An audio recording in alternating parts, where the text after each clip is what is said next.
دكتور كبير بيحكي قصة ست متربية، ست عاقلة، ست حكيمة بجد. قالك ايه في القصة؟ قالك كان في ست متجوزة، راحت في يوم تزور بيت ابوها، راحت تزور بيت اهلها وسابت جوزها قاعد في البيت مستنيها. المهم لما راحت عند اهلها اتأخرت قوي في الزيارة، فلما رجعت لقت جوزها قاعد مستنيها ومتعصب وعلى اخره وبيقول لها كنت فين يا هانم؟ فقالت له ما انا قايله لك انا كنت في بيت بابا، انا كنت بزور بيت بابا. قال لها بابا؟ ما هو بابا ده لو كان عرف يربيكي ما كنتيش اتأخرتي على جوزك وهو قاعد مستنيكي كل ده. ردت هنا الست وقالت له ايه؟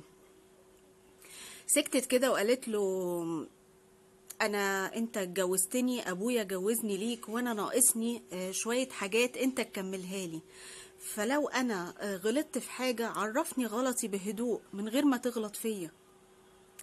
هنا الراجل سكت وبص في الارض واتكسف وقال لها تصدقي بالله انا اللي مش متربي مش انتي، واعتذر لها وبس راسها والقصة خلصت.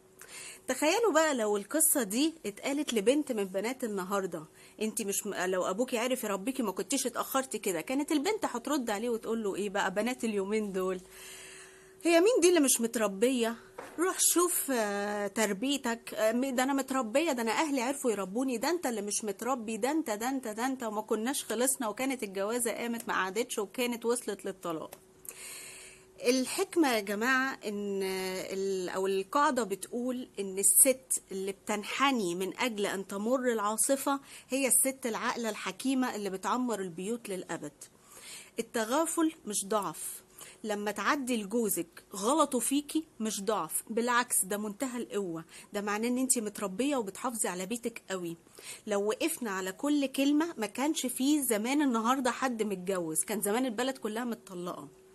ما بقولكيش اسكتي على الإهانة، ما بقولكيش ما يبقاش عندك كرامة، بس لو هنتغافل مرة مرتين، مرة كان متعصب، هو مش من طبعه يقول لي كده بس المرة دي تعصب فأنا عديتها، وهكذا. لازم البيوت بتبنى على التغافل. لكن لو وقفنا على كل كلمة وما قدرناش مثلا الحالة النفسية للشخص اللي قدامنا، هنا كل البيوت كانت اتطلقت، ما كانش بزمان في حد لسه متجوز لغاية النهاردة. حاولي تكوني الست الصالحة، المرأة الصالحة اللي قال عليها النبي خير متاع الدنيا المرأة الصالحة.